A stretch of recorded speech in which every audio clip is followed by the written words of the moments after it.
پچھلے 3 ہفتے سے پاکستان میں ایک آئینی بحران کا سلسلہ چل رہا ہے۔ آپ کو معلوم ہے کہ جب حکومت کے خلاف تحریک عدم اعتماد پیش ہوئی تو عمران خان صاحب پوری قوم کے سامنے ہاتھ اٹھا کے کہتے تھے کہ میں اللہ تعالیٰ سے دعا کرتا تھا کہ یہ میرے خلاف تحریک عدم اعتماد پیش کریں، اور جب تحریک عدم اعتماد پیش ہوئی تو انہوں نے کہا کہ اب یہ میرے نشانے پر آ گئے ہیں، میرے جال میں پھنس گئے ہیں، اور میں 1 گیند سے 3 وکٹیں لوں گا۔ اور حقیقت یہ ہے کہ جب عمران خان صاحب کے خلاف تحریک عدم اعتماد کامیاب ہونے کے قریب پہنچی اور انہیں یہ پتہ لگا کہ وہ 3 وکٹیں لینے کی بجائے خود اپنی مڈل سٹمپ کھونے والے ہیں، تو یکا یک انہوں نے پینترا بدلا اور تحریک عدم اعتماد کو ایک بین الاقوامی سازش قرار دیا۔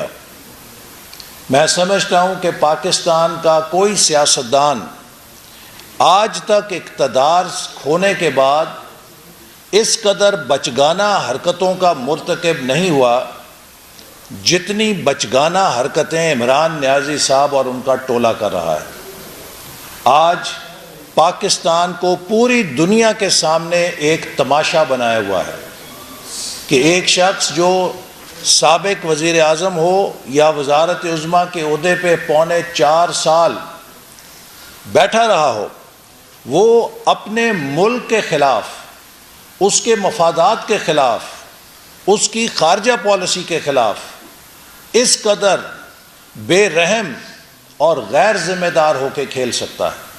صرف اپنی سیاست کو بچانے کے لیے اور اپنی انا کی تسکین کے لیے اسے یہ لحاظ نہیں کہ پاکستان کا آئین کیا ہے، اسے یہ لحاظ نہیں کہ پاکستان کے ادارے کیا ہیں، اسے یہ لحاظ نہیں کہ پاکستان کی خود مختاری کیا ہے، اسے یہ لحاظ نہیں کہ پاکستانی ریاست کے کلیدی مفادات کیا ہیں۔ وہ ایک ریکلیس ڈرائیور کی طرح، جیسے کہ کوئی نشے میں ریکلیس ڈرائیونگ کرتا ہے، جیسے کوئی غیر ذمہ دارانہ ڈرائیونگ کے نتیجے میں کبھی ایک چیز کو گاڑی مارتا ہے، کبھی دوسری کو مارتا ہے، کبھی تیسری کو مارتا ہے، ایک نشہ آور ڈرائیور کی طرح عمران خان بھی اپنے سیاست کی گاڑی کبھی آئین سے ٹکراتے ہیں، کبھی قومی اداروں سے ٹکراتے ہیں، کبھی پاکستان کے کلیدی مفادات سے ٹکراتے ہیں، کبھی پاکستان کی خارجہ پالیسی کو نشانے پہ لیتے ہیں، اور کبھی ملک کی داخلی سلامتی اور استحکام کو نشانے پہ لیتے ہیں۔ میں سمجھتا ہوں کہ نیشنل سیکیورٹی کمیٹی، جس نے 2 دفعہ واضح کر دیا کہ پاکستانی سفیر کے مراسلے میں کسی قسم کی بیرونی سازش جس کا تعلق رجیم چینج سے ہو، اس کا کوئی ذکر موجود نہیں، اور پاکستان کی ٹاپ انٹیلیجنس ایجنسیز کی اس تصدیق کے بعد کہ کسی قسم کی کوئی بیرونی مداخلت پاکستان میں رجیم چینج کی نہیں ہوئی، اور پاکستان کی قومی اداروں کی قیادت کے اس وضاحت کے بعد کہ ایسا کوئی ذکر کسی طرح نیشنل سیکیورٹی کمیٹی کی میٹنگ میں نہیں کیا گیا، اس کے بعد اس چیز کو دفن ہو جانا چاہیے تھا۔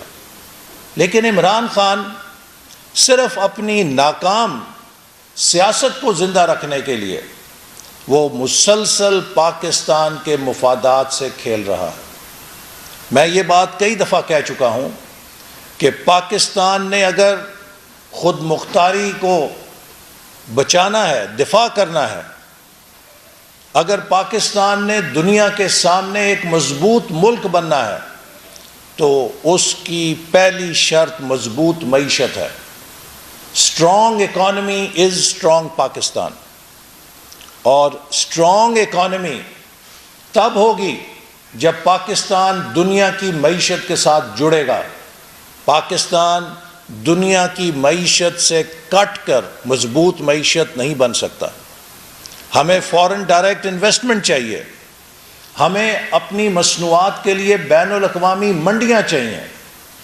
ہم نے پاکستان کو نہ کیوبا بنانا ہے، نہ ہم نے پاکستان کو شمالی کوریا بنانا ہے. ہم نے پاکستان کو ملیشیا، ترکی، ساؤتھ کوریا، چائنا، ان کی طرز کے اوپر ترقی دینی ہے. اس کی معیشت کو مضبوط کرنا ہے.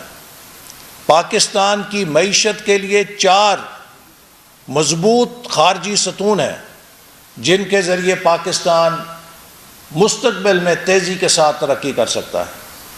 پہلا ستون چین ہے، جس کی سرمایہ کاری کے بغیر، جس کے تعاون کے بغیر ہم معاشی طور پر تیز رفتار ترقی نہیں کر سکتے. چین نے سی پیک کا منصوبہ ہمیں دیا. عمران حکومت نے سی پیک کے منصوبے کو تار تار کر کے رکھ دیا. ہمارے 3 سالوں میں 29 ارب ڈالر کے منصوبے مٹیریلائز ہوئے.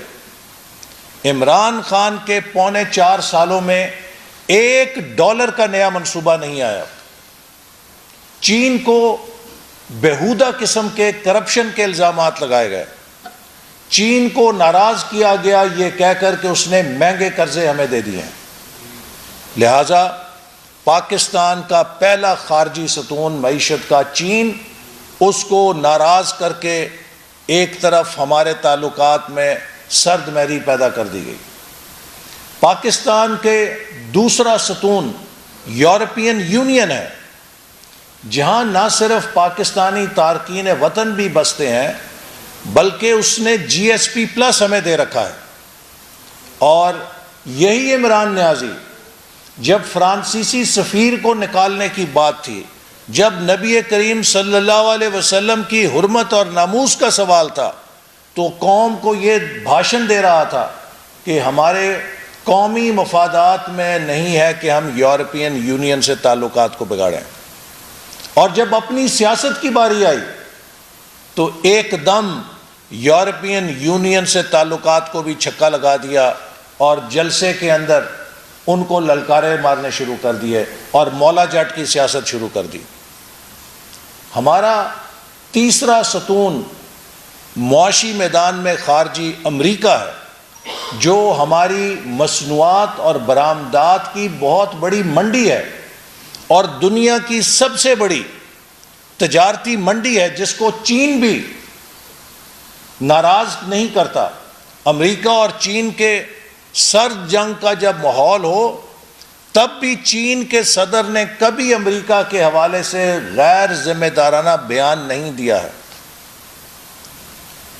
ہمیں امریکہ کی تجارتی منڈیوں تک بھی جانا ہے. ہم نے امریکہ سے ٹیکنالوجی بھی لینی ہے اور ہم نے ہزاروں پاکستانی اسکالرز کو امریکہ کی ٹاپ یونیورسٹیز سے ٹریننگ بھی کرانی ہے اور PhD بھی کرانی ہے.